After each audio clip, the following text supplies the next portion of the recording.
అన్నట్లయితే ఓ పాట పాడండి.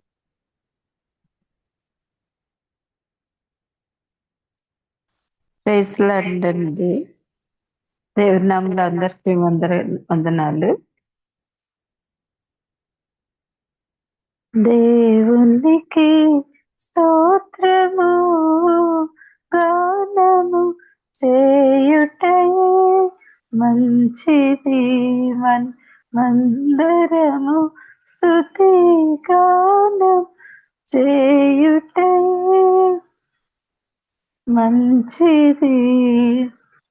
యెరూషలేము యెహోవాయే కట్టుచున్న ఇశ్రాయేలీయులను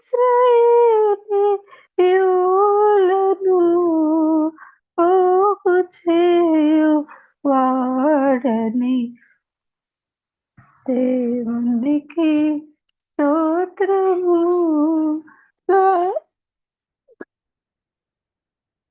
చేయుటయే మంచిది, మనమందరము స్తుతి గానము చేయుటయే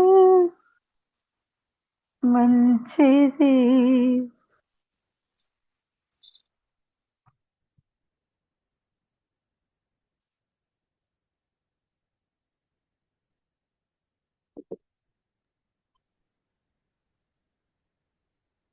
గుండె చెదరిన వారిని బాగు వాడని వారి గాయం కట్టుచున్న వాడని దేవునికి స్తోత్రము గానము చేయుటయే మంచిది, మనమందరము స్తుతి గానము చేయుటయే మంచిది. వాక్యమును యాకోబుకు తెలియచేసిన వాడని జ్ఞానమునకు ఆయనే మితియులేని వాడని దేవునికి స్తోత్రము గాన చేయుటయే మంచిది, మనమందరమును స్తుతి గానము చేయుటయే మంచిది. ప్రైజ్ గాడ్ అండి. Amen. Praise the Lord. Thank you sister. మరి పాస్టర్ సత్యానంద్ గారు మీరు సిద్ధంగా ఉన్నట్లయితే క్లాస్ కొరకు ప్రేయర్ చేస్తారా? Thank you sister. ప్రేమ గల మా ప్రభా, గొప్ప దేవుడా, మహోన్నతుడా, సర్వశక్తిమంతుడా నీకు వందనాలు చెల్లిస్తూ ఉన్నాను. ఈ సాయంత్రం సమయంలో ప్రభా తండ్రి ఏ విధంగా మేము కూడుకొని ప్రభా తండ్రి నాయన ప్రభా మరి వాక్య భాగాలు వినడానికి మీరు ఇచ్చినటువంటి కృపను బట్టి మీకు స్తోత్రాలు చెల్లిస్తూ ఉన్నాం తండ్రి. నీకు వందనాలు తండ్రి. బిబిలికల్ హెర్మోనెటిక్స్ ద్వారా అనేకమైన అద్భుతమైన విషయాలు మేము నేర్చుకోవడానికి మీరు ఇచ్చిన కృపను బట్టి మీకు స్తోత్రాలు చెల్లిస్తూ ఉన్నాం తండ్రి. నీకు వందనాలు. మరి దిద్దుబాటు జ్వాల, మార్టిన్ లోదర్ సంక్షిప్త వివరాలు, అలాగే తండ్రి నాయన మరి అగస్టీన ఒప్పుకోళ్ళు, తండ్రి నాయన ప్రభానం గ్రంథం నుండి సంగ్రహణలు, తండ్రి నాయన ఇవన్నీ కూడా మేము వింటుండగా మరి నాయన తండ్రి మరి నాయన తండ్రి మరి దీని విషయమై మరి సహోదరి వేదపాల్ గారు, అలాగే తండ్రి నాయన ప్రభు మరి సహోదరి యాని కిరణయ్య గారు ప్రభావ వారి సిద్ధపడి ఉంటుండగా పరిశుద్ధాత్మ దేవుడా తండ్రి వారితో మీరుండి వారు చక్కగా మరి బోధించలాగన మేమందరం చక్కగా వినులాగన విని మాత్రమే కాకుండా మేము దాన్ని గ్రహించి మా యొక్క జీవితాల్లో దాన్ని అప్లై చేసుకున్న నీ కృప అనుగ్రహించి నాయన ప్రభా మరి ఎంతకాలం నేర్చుకున్న వారమే కాకుండా దాన్ని నేర్చుకుని అనేకులకు నేర్పించే కృప కూడా మీరు మాకు అనుగ్రహించి అని ఈ కార్యక్రమం అంతా కూడా ఘనంగా మహింకరంగా మీరు జరిగించుకోమని నడిపిస్తున్నటువంటి సిస్టర్ గారిని, అలాగే తండ్రి నాన్న దాన్ని అనుకున్నటువంటి ప్రోత్సహిస్తున్నటువంటి మా విరత్నాకర్ గారిని, అలాగే తండ్రి నాన్న మరి ఈ యొక్క జూమ్ లో కూడుకున్న ప్రతి ఒక్కరిని మీ చేతులకు అప్పగిస్తూ పరిశుద్ధాత్మ దేవుడి కార్యక్రమం అంతా కూడా ఘనంగా మహింకరంగా మీరు జరిగించుకొని మీ నామానికి మాత్రమే మహిమ తెచ్చుకోమని సమస్త ఘనత మహిమ మీకు మాత్రమే చెల్లిస్తూ యేసయ్య అతి పరిశుద్ధ నామంలో మిక్కిలి వినయంతో బ్రతిమలాడి వేడుకొంచున్నాం మా పరమ తండ్రి. ఆమేన్. Thank you sir. మరి ఈ సమయాన్ని బాబీ బ్రదర్కి అప్పగిస్తున్నానండి. Welcome brother. Praise the Lord. Praise the Lord అండి సిస్టర్. Thank you sister. మరి పాస్టర్ సత్యానందం గారు మీరు పరిచయం చేసుకుంటారా పాస్టర్ గారు? Praise the Lord sir. Sorry, నేను వీడియోలో రాలేకపోతున్నాను, క్షమించండి. పర్వాలేదు. నా పేరు సత్యానంద్ అండి. మీకు తెలుసు, నేను చెగ్లో పనిచేసేవాడిని. నేను 2 సంఘాలు నడిపిస్తున్నాను విశాఖపట్నం అండి. పాస్టర్ గారు మీరా? అవును పాస్టర్ గారు, నేనే. It's a great honour brother. Welcome. Thank you. You should teach us. Thank you so much అండి. పాస్టర్ గారు మన మధ్యలో రావటం చాలా సంతోషం. Very thrilled brother. Thank you so much. అయితే మేము మాదేదో చిన్న ప్రయత్నం.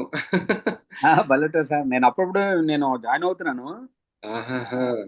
మాకు కూడా జూమ్ మీటింగ్ ప్రేయర్స్ ఉంటాయి పాస్ గారు, అదే టైం యూస్ లో అనమాట. అందువల్ల నేను రాలేకపోతున్నాను అన్నిసార్లు, కానీ వింటుంటాను. Thank you sir.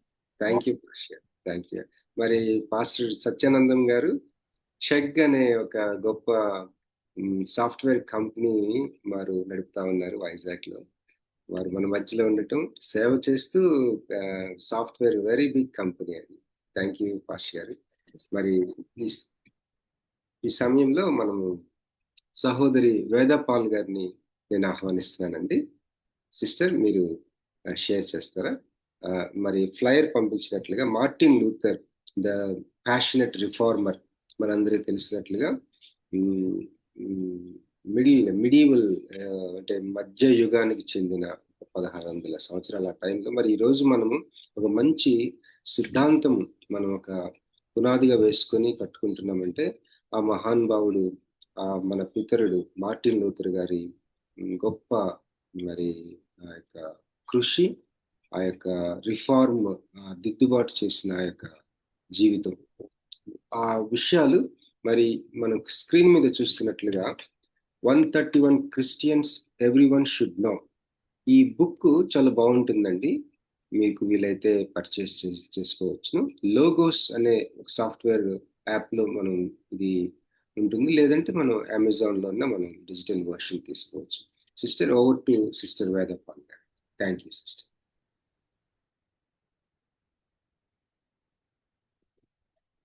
Praise lord అందరికీ, దేవునికి మహిమ కలుగును గాక. మరి ఈరోజు మనం నేర్చుకోబోతున్న అంశము 131 Christians everyone should know. Yes, I believe in it. మనము తెలుసుకోవాల్సిన ముఖ్యమైన పర్సనాలిటీస్ మనము విధంగా మార్టిన్ లూథర్ గురించి మనం తెలుసుకోబోతున్నాం. అన్నా వినిపిస్తోందా? అన్నా వినిపిస్తుందమ్మా. హలో, అమ్మా వినిపిస్తుంది. Okay okay, thank you. మనము మార్టిన్ లూథర్ గురించి నేర్చుకో. ఓకే అన్న, thank you. He's a passionate రిఫార్మర్గా మనము చూస్తూ ఉన్నాము. అయితే శాంతి కోసము ఒక సన్యాసి చేసిన తీవ్ర అన్వేషణ ప్రొటెస్టెంట్ సంస్కరణలో ఉద్యమానికి ఎలా నాంది పలికింది, మరి ఎలా మార్చింది అనేది మనము తెలుసుకోబోతున్నాం. తన పీరియడ్ వచ్చేసి 1483 నుంచి 1546 వరకు. అయితే లూథరన్ కంటే ముందు హిస్టరీలో ఏమేం మార్పులు జరిగాయి, ఇంపార్టెంట్ ఇయర్స్ని మనం చూద్దాం. ఇది 1453లో జరిగిన fall of eastern Roman empire, దాని గురించి. 1456లో ఇది మెయిన్ థింగ్ అనమాట. Johannes Gutenberg prints the first Bible. అయితే మనకి మెయిన్గా బిఫోర్ మార్టిన్ లూథర్ కి ముందు మెయిన్గా జరిగింది ఏంటంటే ప్రింటింగ్ ప్రెస్ని కనుక్కోవడం. అది అందులో మొదటిగా బైబిల్ని ప్రింట్ చేయడం జరిగింది. అయితే దాని తర్వాత 1479లో the Spanish inquisition is established. Then Martin Luther bond. These are the four major things happened in the 14th century. అయితే ఇది మనం మెయిన్ గా 1456 లో ప్రింటింగ్ ప్రెస్ ని మనం ఎందుకు తీసుకున్నామనంటే ఇన్ అదేంటి ప్రీచింగ్ ఆర్ ప్రెజెంటింగ్ సంథింగ్ ప్రింటెడ్గా ఏదైతే ఉందో అది పబ్లిక్లోకి వెళ్ళటానికి ప్రింటింగ్ ప్రెస్ మేజర్ రోల్ని చేసిందనమాట. సో మార్టిన్ లూథర్ ఆయన ఆలోచనలు, ఆయన విధానాలు కేవలం ఒక లోకల్గా పరిమితం కాకుండా printed material all over only printing press ద్వారా. The thunderstorm of 1505. ఇది మనం థండర్ స్టార్మ్ అంటే తన జీవితంలో ఒక మేజర్ టర్నింగ్ పాయింట్ వచ్చింది. ఎక్కడొచ్చింది అంటే 1505లో జరిగిందనమాట. అయితే లూథర్స్ ఫాదర్ ఆయన ఒక కాపర్ మైనింగ్లో ఒక మైనర్గా పనిచేసేవాడు. తను నా కొడుకు బాగా చదవాలని ఒక చిన్న వయసులోనే అట్ ద ఇయర్ ఆఫ్ 13 ఇయర్స్లోనే యూనివర్సిటీ ఆఫ్ ఎర్ఫర్ట్లో ఆయన యూనివర్సిటీకి వెళ్ళాడు 13 ఇయర్స్లోనే. అక్కడ తనకి ఒక జ్ఞానాన్ని బట్టి, తనకున్న వాక్ చాతుర్యాన్ని బట్టి తనకి ద ఫిలాసఫర్ అని పేరు పెట్టి నిక్ నేమ్తో పిలవడం అట్ ద ఏజ్ ఆఫ్ 13. ఈ వయసులోనే అతను యూనివర్సిటీకి వెళ్ళగలిగాడంటే జ్ఞానము దేవుడు ఇచ్చాడు, మనము గ్రహించవచ్చు. అయితే ఆ టైంలో తన 21 ఇయర్స్లో ఒక తుఫాన్లో చిక్కుకొని మృత్యు భయంతో వణికిపోతున్నప్పుడు తన ఆరాధ్య దేవత అయిన సెంట్ యాన్ ఆయన వేడుకుంటాడు. ఏమని? సెంట్ యాన్ లార్డ్ నాకు హెల్ప్ చేయండి, పడితే నేను ఒక మాంక్ లాగా, నేను ఒక సన్యాసి లాగా మారిపోతాను, రక్షించండి అని ప్రేయర్ చేసుకున్నప్పుడు తను బయటపడతాడు. ఆయన మాట ఇచ్చిన విధంగా తను ఏం చేస్తాడు, తను ఒక సన్యాసిగా మారిపోతాడు. తనకున్న ఆస్తిని మొత్తం దానం చేసి ఏమంటారు దాన్ని, అది మానెస్ట్రీలో చేరుతాడు. దాని తర్వాత స్పిరిచువల్ థింగ్, గాడ్స్ ఫేవర్. అయితే తన లోపల ఆధ్యాత్మిక సంక్షోభం కానివ్వండి, దేవుని అనుగ్రహం కోసం, ఆయన దేవుని అనుగ్రహం కోసం ఆయన చేసిన ఏవైతే సాక్రిఫైజెస్ ఉన్నాయో, మొదటిగా ఇంటెన్స్ ఎఫర్ట్ అంటే తీవ్రమైన కృషి చేశాడు. అంటే ఫిజికల్గా తాను తన దేహాన్ని ఎట్లా అంటే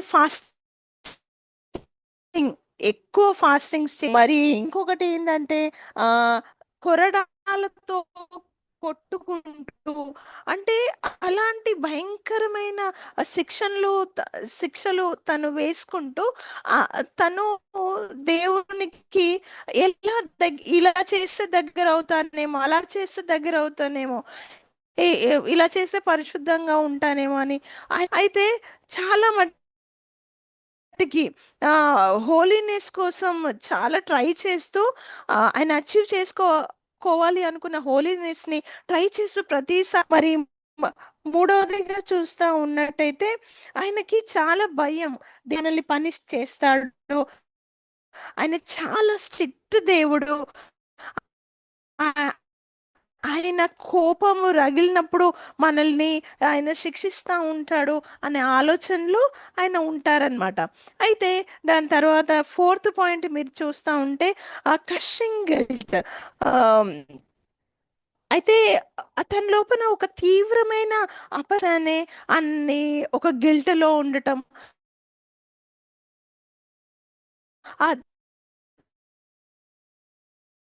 దాంతో ఆయనకి పీస్ లేకపోవడం, ల్యాక్ ఆఫ్ పీస్ తీసుకొచ్చాయి కానీ తనని దేవునికి ఆయన ఒక మాట ఏమంటారంటే, if anyone could have earned heaven by the life of a monk, it was I. ఒకవేళ సన్యాసి జీవితం ద్వారా ఎవరైనా స్వర్గాన్ని సంపాదించగలిగితే అది నేనే. అంటే ఎంత నిష్టగా ఆయన దేవునికి ఆయన పెట్టుకుంటే అంత గొప్ప స్టేట్మెంట్ ఇవ్వగలగాలి. ఒక మాంక్ వెళ్తాడు పరలోకానికి, అర్థం చేసుకోవచ్చు. కానీ ఆయన రైచియస్నెస్ ఆఫ్ గాడ్ ఆయన చాలా హేట్ చేసేవాడు. The righteousness of God hate చేసేవాడు. ఎందుకంటే తను మిస్అండర్స్టాండ్ చేసుకున్నాడు. ఎందుకంటే దేవుని నీతి, ద రైచియస్నెస్ ఆఫ్ గాడ్ అనే పదాన్ని ఆయన తప్పుగా అర్థం చేసుకున్నాడు. చెప్పాలంటే అసహించుకున్నాడు. ఎందుకంటే తన శరీరాన్ని ఎంతగా హింసించుకున్నా సరే అది ఆయన బాధపడేవాడు. అయితే తనకి ఎప్పుడు బ్రేక్ త్రూ కలిగింది ఆయన జీవితంలో. ఎప్పుడు ఆయన మారాడు, ఇప్పుడు మారాడు అని అంటే 17 చదివేటప్పుడు ఆ ఇంకొకటి ఎఫెసియన్స్ 2:8-9 ద్వారా కూడా Luther realized God is a gift received by merit. Yes, ఈ రెండు వాక్యాలు ఆయన జీవితంలో మార్పును తీసుకొచ్చాయి. మనము పాపముల చేత, మరి మన అపరాధముల చేత మనం ఉన్నప్పుడు క్రీస్తు యేసు వారు ఆయన రక్తంతో ఆయన మనల్ని కొన్నారు.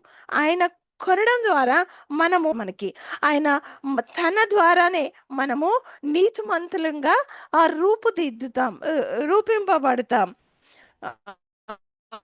అది చదివేటప్పుడు Martin Luther realize that I felt as if I were entirely born again and I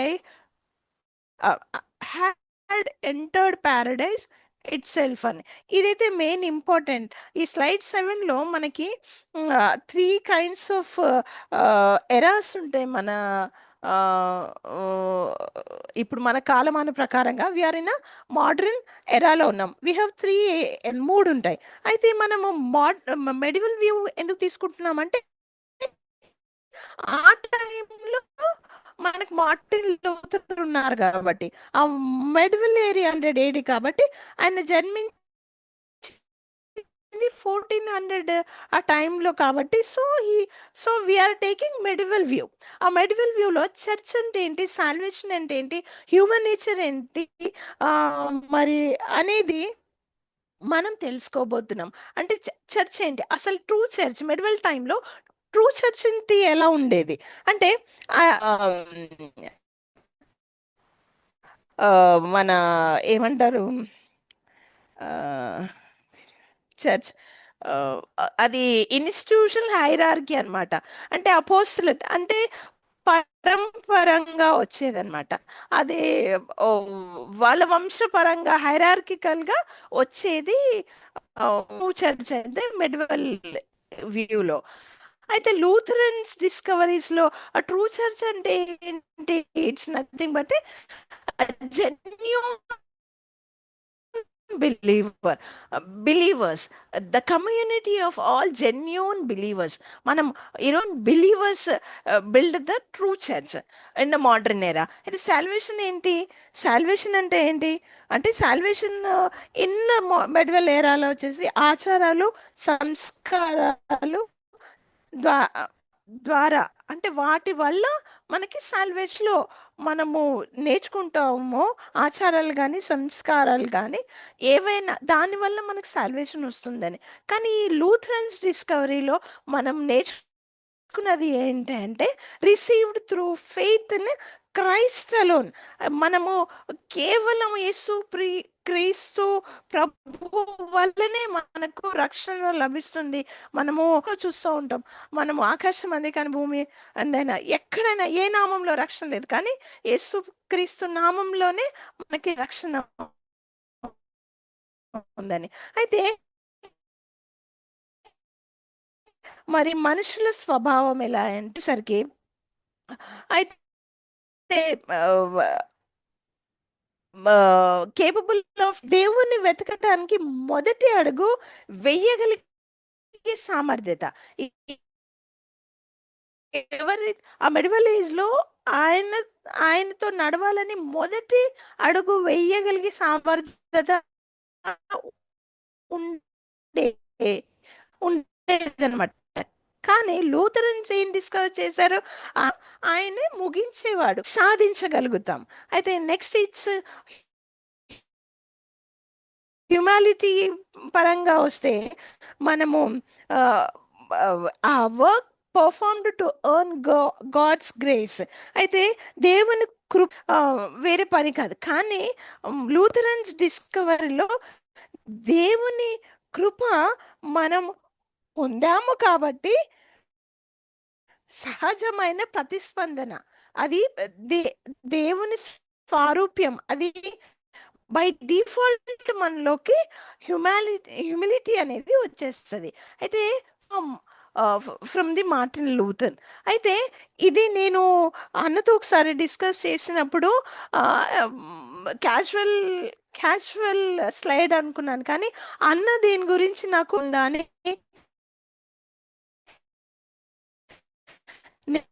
నేను ఐ స్పెండ్ సమ్ టైం, కొద్ది సమయము దీని గురించి తెలుసుకోవాలని నాకు ఆశ పుట్టి నేను కొంచెం రీసెర్చ్ చేశాను. అయితే అన్న పర్గెటరీ గురించి మాట్లాడారు. యాక్చువల్లీ వాట్ ఇస్ నేను కొంచెం రీసెర్చ్ చేస్తే అది పాప విమోచన లోకం అయినా కానీ ప్రక్షాళన లోకం అనమాట. John Tetzel, a preacher raising funds for the church, traveled Germany selling punishment for sins in purgatory. అయితే ఇది మెయిన్ ఈ మనము నేర్చుకునే సబ్జెక్ట్ లో. అయితే ఇది పల్గేటరీ, ఇది మరణానంతరం ఆత్మలు స్వర్గంలో ప్రవేశించే ముందు తమ పాపాల నుండి శుద్ధి పొందే ఒక తాత్కాలికమైన స్థలం. సో ఆ స్థలం గురించి మనం తెలుసుకోవాలని జస్ట్ నేను మీకు దాని గురించి చెప్పాను. అయితే ఈ జాన్ టెడ్సెల్ అనే హీఈస్ ఎ ప్రీచర్ అనమాట. He's raising funds to build the churches and he travelled church కోసం నిధులు సేకరించే బోధకుడైన జాన్ టెడ్సెల్ ఇంటెలిజెన్సెస్ పత్రాలను అమ్ముతూ అనమాట. సో వన్స్ ద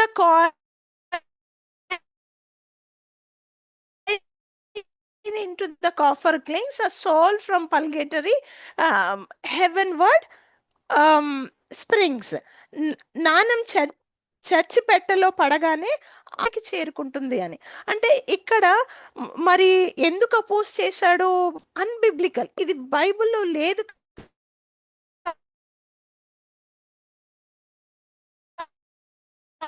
కాబట్టి. On October 31st, 1507, Luther protested this unbiblical abuse. అయితే థ్యాంక్స్ టు ప్రింటింగ్ ప్రెస్, ఇక్కడ కూడా మనం అతను చెప్పింది నిజమని నమ్మేవాళ్ళం. కానీ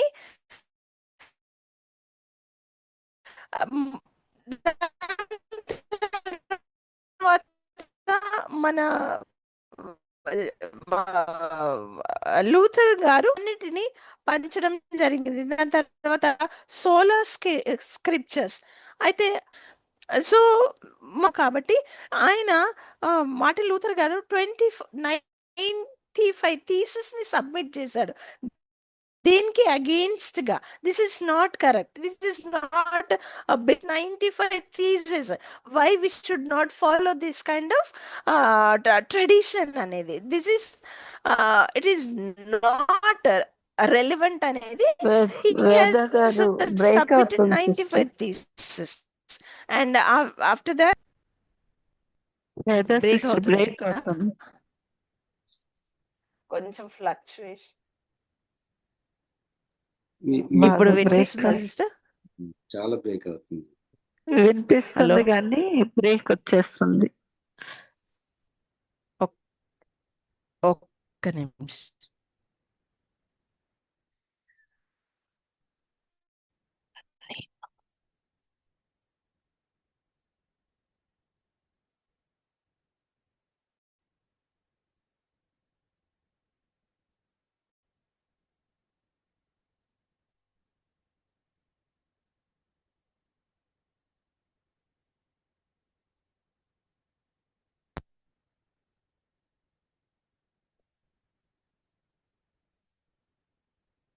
ఓకే.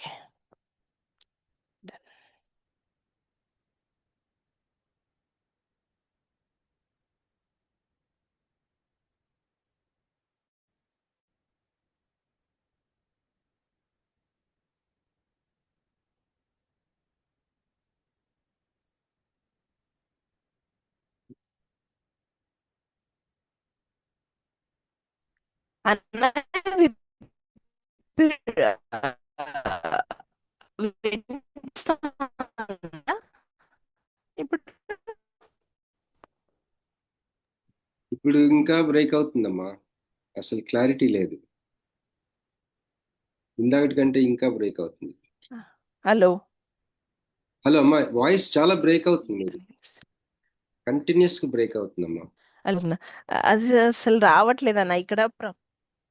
Okay okay.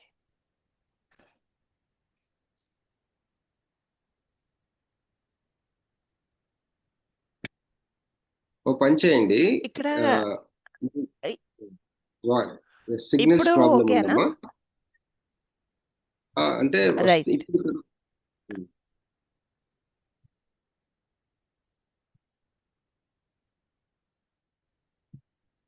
ఇప్పుడు వినిపిస్తుందన్నా? ఇప్పుడు బాగుందమ్మా, కొంచెం బాగుందండి. ఓకే అన్నా, లేకపోతే మీరు కంటిన్యూ చేస్తారా? కొంచెం కొంచెం ప్రాబ్లం వస్తుందన్న ఇంటర్నెట్ ఇక్కడ. ఓకే ఓకే అమ్మా. అయితే మీరు ఇది అన్న మీరు పవర్ కంటిన్యూ చేస్తారా? నా వాయిస్ వినపట్లేదు. అమ్మ, మీరు ఈ పీపీటీ మీరు డిస్కనెక్ట్ అవ్వండి, నేను ఆన్ చేస్తాను. మీకు పంపించాను. నేను షేర్ చేస్తాను.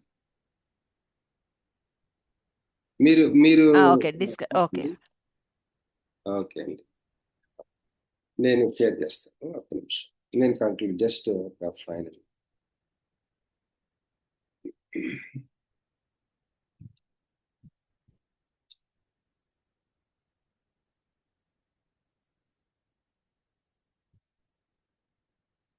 వన్ మినిట్ అండి.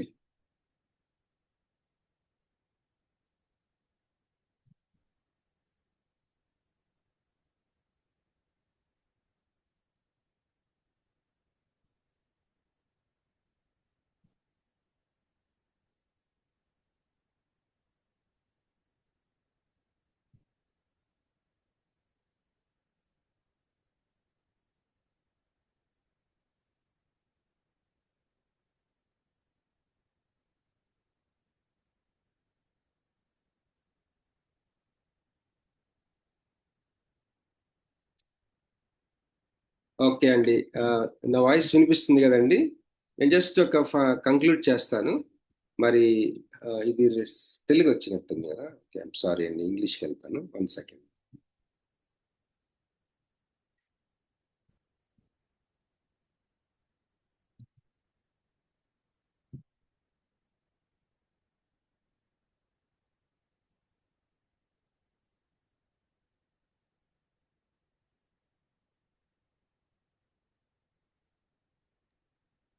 మెడివల్ వ్యూ దగ్గర నుంచి బ్రేకింగ్ ఉంది బ్రదర్. ఓకే అండి, 1 మినిట్.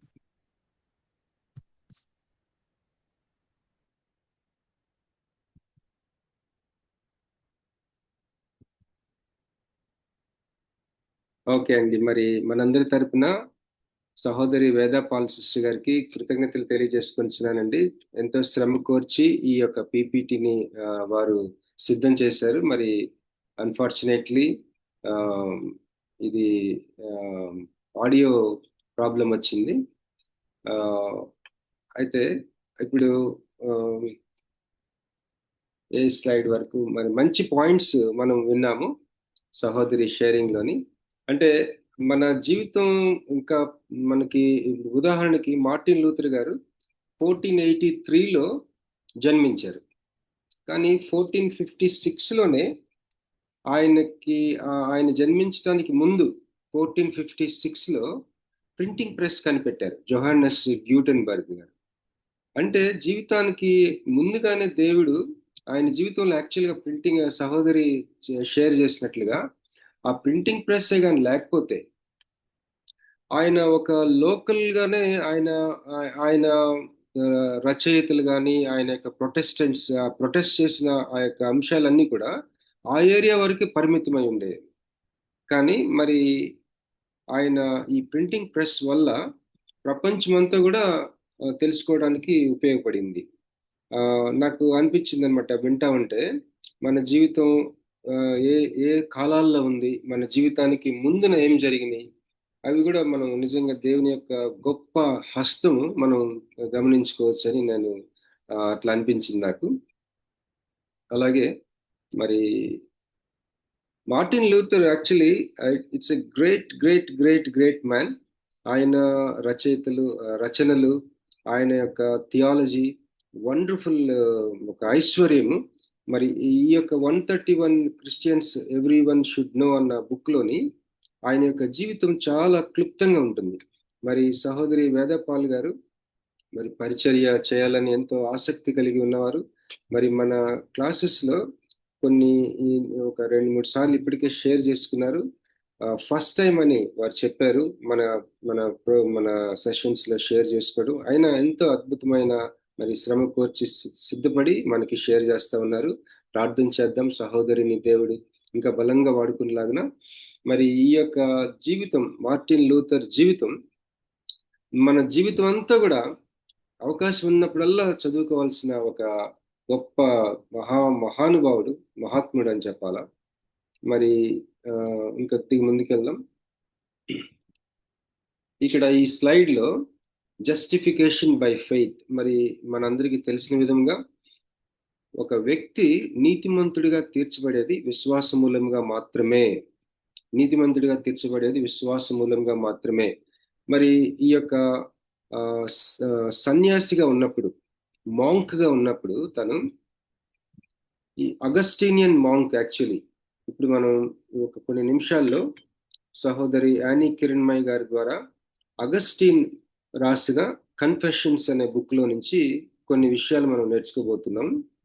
ఈ Martin Luther actually Augustinian monk, Augustine సిద్ధాంతాల మీద ఒక సంస్థ పుట్టుకొచ్చింది ఆ కాలంలో. ఆ యొక్క సంస్థకి చెందిన ఒక సన్యాసి, మరి వివాహం కానీ కుటుంబ జీవితం కానీ ఏమి లేకుండా సమర్పించుకున్న ఒక మాంక్ తను. ఆయన రోమా పత్రిక ధ్యానం చేస్తా ఉన్నప్పుడు 1వ అధ్యాయం 17వ వచనంలో the righteous shall live by faith, నీతిమంతుడు విశ్వాస మూలముగా జీవించును. ఈ మాట అతన్ని తాకింది. అక్కడ బ్రేక్ త్రూ వచ్చిందనమాట.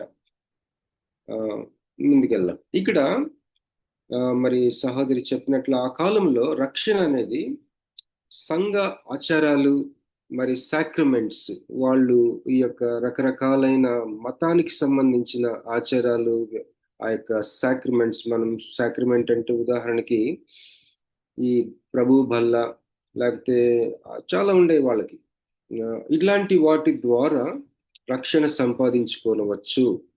రక్షణ అనేది సంపాదించుకోవాల్సింది విశ్వాసం ఒకటే కాకుండా క్రియల ద్వారా కూడా, క్రియలు కూడా అవసరం. ఫెయిత్ అండ్ వర్క్స్, ఈ రెండు అవసరం రక్షణకి అని నమ్మిన కాలంలోవి. మార్టిన్ లూథర్ ఏమి డిస్కవర్ చేశాడంటే, లేదు, రక్షణ అనేది మన క్రియల ద్వారా సంపాదించుకునేది కాదు, కేవలము విశ్వాసం ద్వారా మాత్రమే సంపాదించుకుంటాం కాదు, విశ్వాసం ద్వారా మాత్రమే రక్షణ మనకి కలుగుతుంది. Salvation is by faith alone, కేవలం విశ్వాసం ద్వారా మాత్రమే. ఏ క్రియ కూడా మన విశ్వాసాన్ని, మన రక్షణని మనకి సంపాదించి పెట్టలేదు అని డిస్కవర్ చేశాడు. ఈ యొక్క నేపథ్యంలో 95 పాయింట్స్ తను ప్రింట్ చేసి ఆ యొక్క చర్చ్ డోర్ కి తను కొట్టడం జరిగిందనమాట. తర్వాత ఇక్కడ డయట్ ఆఫ్ వోమ్స్ ఈ పిక్చర్ లో మనం చూస్తున్నట్లుగా ఆ ప్లేస్ డయట్ ఆఫ్ వోమ్స్ అనే అది ఒక స్థలం అనమాట. అది ఒక సిటీ, అది ప్లేస్. అక్కడ ఒక పెద్ద మీటింగ్ అయింది. ఈ మార్టిన్ లూథరు ప్రొటెస్ట్ చేస్తా ఉన్నాడు. దిద్దుబాటు చేయడానికి తిరుగుబాటు లాగా వాళ్ళు చూశారు. ప్రొటెస్ట్ చేశాడు. అంటే మీరు మీరు మీ సంఘంలో ఇందాక చెప్పినట్లుగా మరి మన కుటుంబ ఉదాహరణకి ఆ రోజుల్లో ఏమి బోధించారంటే వాళ్ళు మన కుటుంబాల్లో ఎవరైనా మన ప్రియులు చనిపోయినప్పుడు వాళ్ళు పరలోకంలోకి వెళ్ళారో లేదో అని మనకు డౌట్ ఉందనుకోండి, ఆ యొక్క ప్రీస్ట్ గారికి ఆయన చెప్పిన అమౌంట్ కానీ మనం ఇస్తే ఆయన ఒక లెటర్ ఇస్తాడు.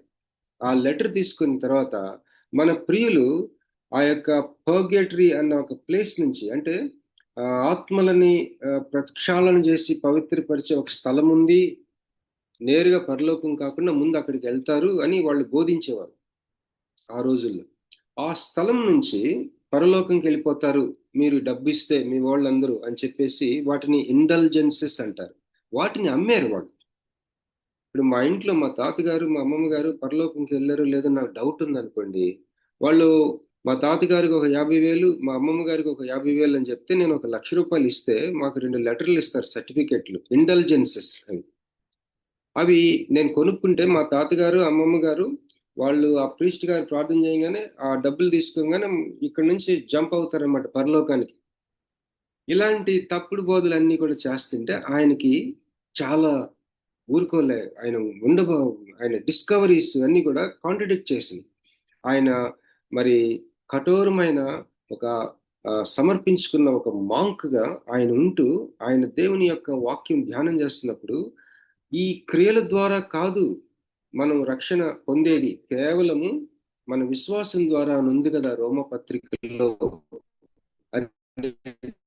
డిస్కవర్ చేసి అసలు మన సంఘంలో ప్రస్తుత అనేకమైన సిద్ధాంతాలు, తప్పుడు సిద్ధాంతాలు, తప్పుడు ప్రాక్టీసెస్ ఇవన్నీ ఉన్నాయి కదా అని చెప్పేసి ఒక 95 పాయింట్స్ ని ఆయన ఆ యొక్క లోటుల్ని, ఆ తప్పులన్నిటిని దిద్దుబాటు చేయడానికి ఆ చర్చ్ మెయిన్ డోర్ మీద కొట్టాడు, మేకుతో కొట్టాడు.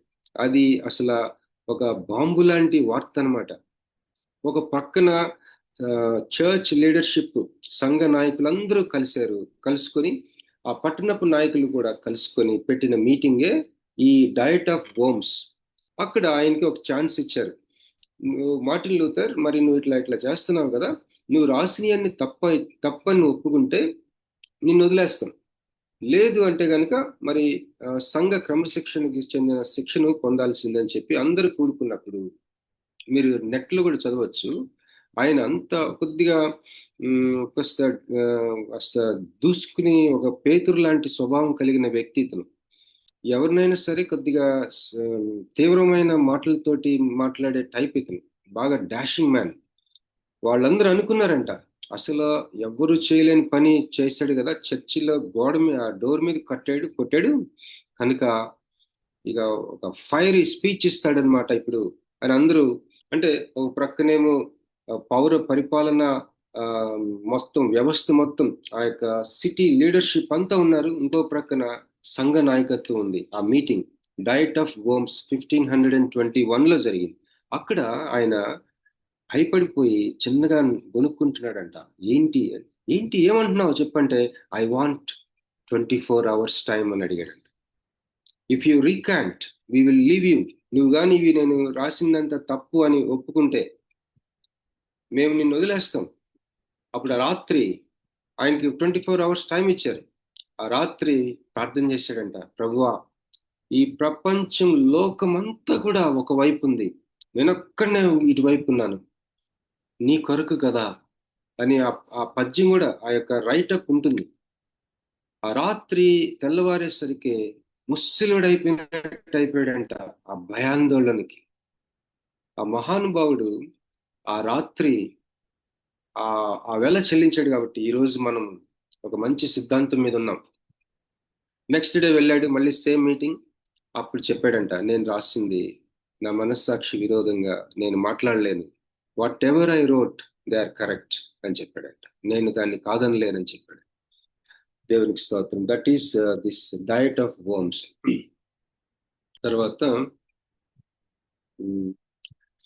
తను ఆ యొక్క మాంక్ ఆ వ్యవస్థ నుంచి బయటకు వచ్చి వివాహం చేసుకున్నాడు. తర్వాత తనకి పిల్లలు, ఈ పిక్చర్లో 5 పిల్లలు ఉన్నట్టుగా మనం ఈ పిక్చర్లో చూస్తున్నాం. కానీ తనకి తన క్యారెక్టర్లో, తన మనస్తత్వంలో కొన్ని విషయాలు, బలహీనతలు ఉన్నాయి. అతనికి ఏంటంటే కొద్దిగా మీకు నేను దేవుని చిత్తం అయితే రేపు పెడతాను. ఆయన చాలా కోపిష్టి. తర్వాత వెనక ముందు లేకుండా దురుసుగా మాట్లాడే టైప్. తర్వాత ఆయనకి ఆల్రిచ్ జ్వింగ్లీ స్విట్జర్లాండ్ దేశానికి చెందిన ఒక రిఫార్మర్. ఆయన కూడా గొప్ప నాయకుడు. ఆయనకి ఇతనికి సిద్ధాంతపరమైన విభేదాలు ఉన్నాయి. ఆయన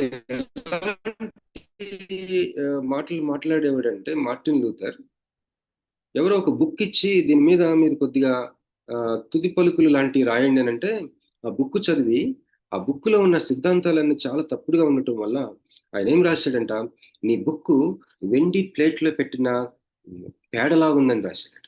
అంత భయంకరమైన అగ్రెసివ్గా ఉంటాడు అతను.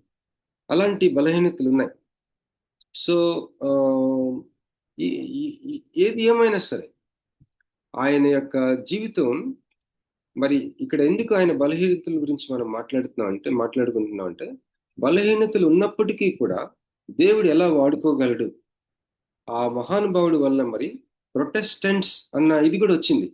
మనం గుర్తుపెట్టుకోవాల్సింది ఏంటంటే, ఇతను ఒక సిగ్నిఫికెంట్ వర్క్ చేశాడు. కానీ ఇతని యొక్క ముందు వెనుక ఆయన సమకాలికులు చాలా మంది ఆయన తెచ్చిన మూమెంట్, లేదంటే ఆల్రెడీ కొంత అక్కడక్కడ స్పార్క్స్ గా ఉన్న మూమెంట్ ఇతను బాగా క్యాచ్ చేసి, మరి దీనికి వాక్యము యొక్క సపోర్ట్ ఇచ్చాడు, స్క్రిప్చురల్ సపోర్ట్ ఇచ్చాడు రోమపత్రిక నుంచి.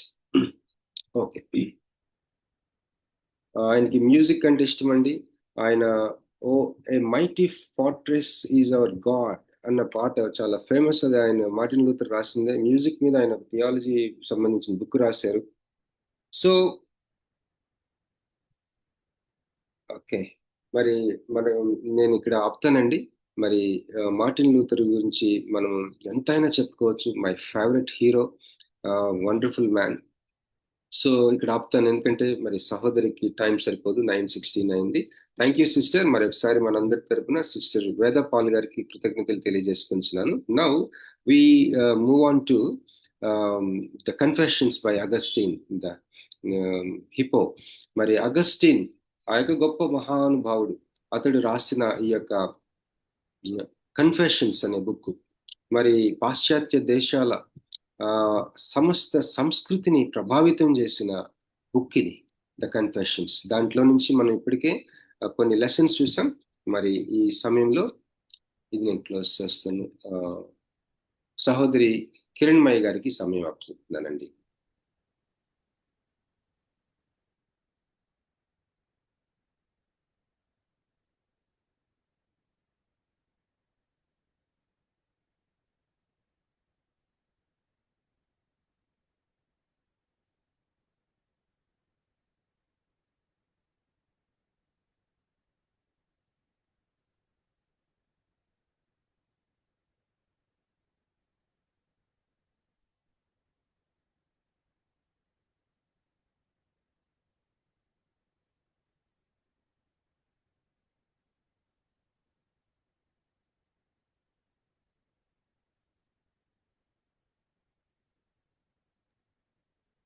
స్టార్ట్ చేయండి అక్క. ఫస్ట్ స్లైడ్, ఇది ఫోర్త్ స్లైడ్.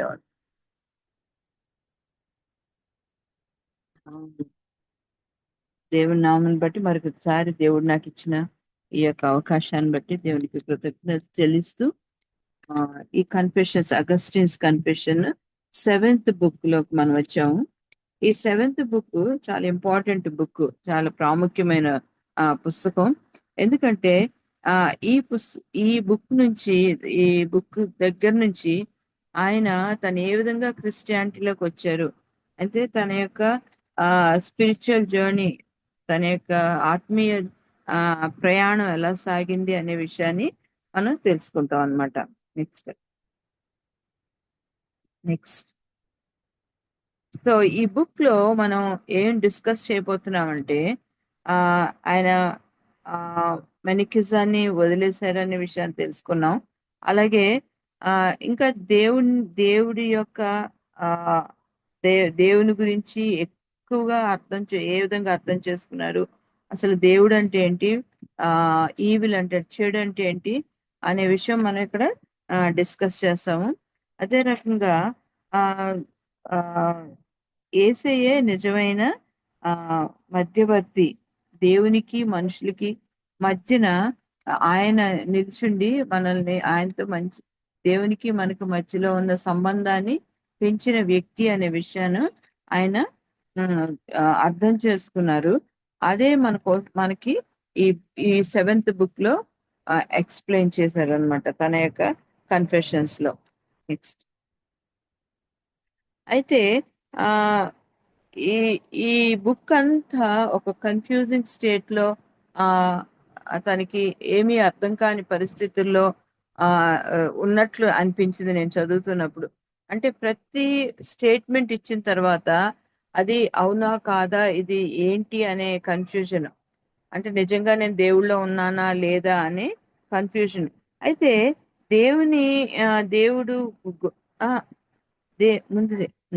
దేవుని గుణగణాలను నిజంగా తెలుసుకోవాలంటే ముందుగా మనల్ని మనం నిజాయితీగా ప్రశ్నించుకోవాలి. అసలు మనం దేవుడితో ఉన్నామా లేదా ప్రశ్నించుకోవాలని అగస్టిన్ గారు అప్పుడు అర్థం చేసుకొని మనకొక సూచన ఇస్తున్నారు. ఏంటంటే ఆయనకి చెడుని విడిచిపెట్టడం ఒక పెద్ద సమస్య అయిపోయింది ఆయన లైఫ్ లో.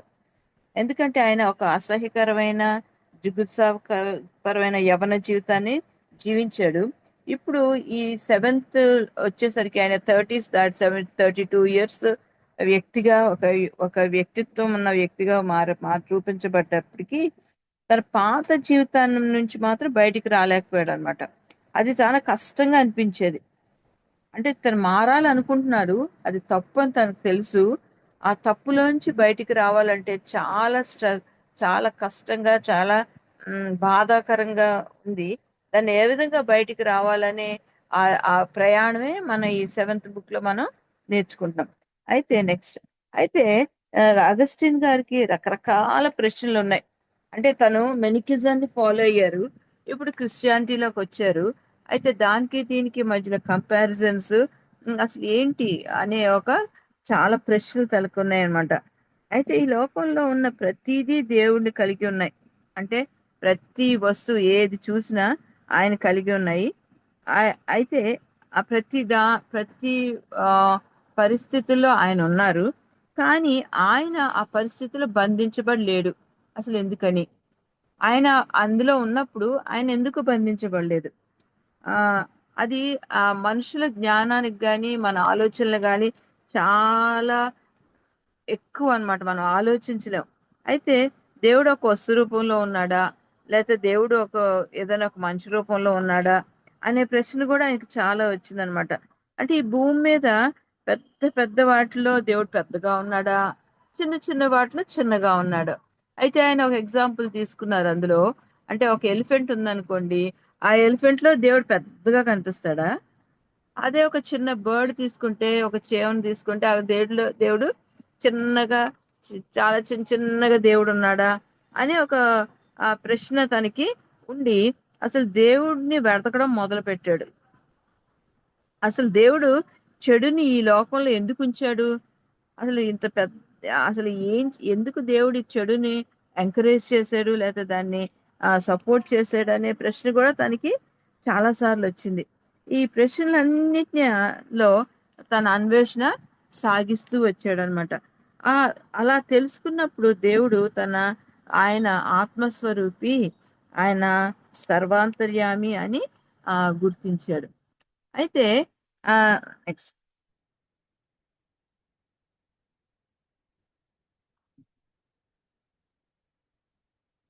అయితే దేవుడు పరిశుద్ధుడు, సర్వోన్నతుడు ఫిఫ్త్ స్లైడే కదా.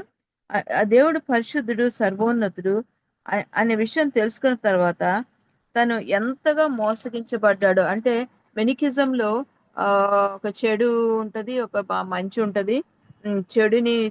చెడుకి సంబంధించిన వాళ్ళు వెళ్తా ఉంటారు అనే విషయం నేర్చుకున్నారు కదా.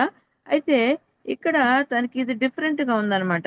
అయితే చెడు చీకటి సామ్రాజ్యం ఉంటుంది, దాన్ని ఒక శక్తి ఏలుతా ఉంటది అనే విషయం తను నేర్చుకున్నాడు. కానీ ఆ అసలైతే దేవుడే అన్నిటికీ ఆ సర్వాధికారి అని ఆయనకి అర్థమైంది. నెక్స్ట్ అయితే దేవుడు నిజమైన వాడు. మనిషిని ఆయన సృష్టించాడు, మనిషిలో ఉన్న ఆత్మని ఆయన సృష్టించాడు. అయితే ఏది చేసినప్పటికీ ఆయన చేసింది దేనిలో కూడా మార్పు లేకుండా ఉంది. అంటే అనిర్వచనీయంగా, అంటే నిర్వచించలేనిదిగా లేదు. అయితే ఈ సృష్టి అంతట్లో ఒక దాంతో ఒకటి పొంతన లేనిదిగా ఉంది అని ఆయన గ్రహించాడు. అంటే ఒక వ్యక్తికి మధ్యలో ఏ రిలేషన్ లేదు, అంటే ఏ విధమైన సంబంధం ఉండదు. అంటే వాళ్ళ క్యారెక్టర్స్ వేరు, వీళ్ళ క్యారెక్టర్స్ వేరు. అలాగే మౌంటైన్స్ తీసుకుంటే మౌంటైన్స్ క్యారెక్టరిస్టిక్స్ వేరు. అలాగే ప్లాంట్స్ తీసుకుంటే ప్లాంట్స్ వేరు. బర్డ్స్, ఈ పక్షాదులని, చేపల్ని అవన్నీ గమనిస్తుంటే ఒకదానికి ఒకటి సంబంధం లేదు. అలాంటి చేసిన దేవుడు, కానీ ఆయనలో ఏ విధమైన మార్పు లేదు. ఆయన మార్పు లేని వాడు, ఎప్పుడు ఒకలానిగా ఒకే విధంగా ఉన్న దేవుడు. కానీ ఆయన అనుకున్నాడు, మార్పు లేని దేవుడు, స్థిరమైన దేవుడు, అలాంటి దేవుణ్ణి నేనేం చేశాను అంటే, ఆయన మారడు, కానీ నేను ఆయన్ని మారలేని దేవుణ్ణి నా ఇష్ట ప్రకారం మార్చేశాను దేవుణ్ణి అని అనుకున్నాడు అనమాట. అనుకొని తన ఇష్టాలుగా మార్చేసుకుని తన జీవితాన్ని సాగించాడు. అంటే ఈ దేవుడి కంటే ఏ పవర్ లేదు, ఈయనకి ఏ విధమైన ఇంపార్టెన్స్ లేదు అని అనుకున్నాడు. అయితే తన ఇష్టాల మూలంగా తను ఏదైతే ఇష్టపడ్డాడో దాని మూలంగానే ఒక పాపిగా మారిపోయాడు ఆయన. సో అది తనకు అర్థమైంది. అంటే చెడుకి ఏమైనా శక్తి లేదు, అలాగే చెడుకి ఏమైనా మంచితనం లేదు, అలాగే చెడుని దేవుడు తయారు చేయలేదు. చెడుకి ఏ విధమైన శక్తి లేదు, చెడుకి ఏమైనా మంచితనం లేదు. ఆ విధంగానే చెడుని దేవుడు చేయలేదు. సో ఈ విధంగా మనకు అర్థమయ్యేది ఏంటంటే, అసలు చెడు అనేది మనిషి లేకపోతే లేదు. ఒక ప్లాంట్ లో చెడు లేదు, ఒక యానిమల్ లో చెడు లేదు, ఈ సృష్టిలో చెడు లేదు, మనం చూసే ఏ దానిలో కూడా చెడు లేదు. ఎందుకంటే దేవుడు ఎప్పుడు కూడా చెడుని చేయడు, ఆయన ఎప్పుడు గుడ్డే చేస్తాడు, మంచిగానే చేస్తాడు. కానీ మనిషిలో మాత్రం చెడు ఉంది. అంటే మనిషి ఉంటేనే చెడు ఉంటుంది, చెడుకి మనిషికి చాలా సంబంధం లేదు. అంటే మనిషి లేకపోతే చెడుకి అసలు ఉనికే లేదు. అందుకని మనిషి యొక్క సొంత కోరికలు, ఆలోచనలు, దీని మూలంగానే దేవుడు చెడు ఎక్కువ చేస్తుంది. కాబట్టి దేవుడు చెడుని చేయలేదు అనే విషయం తను అర్థం చేసుకున్నాడు. Next,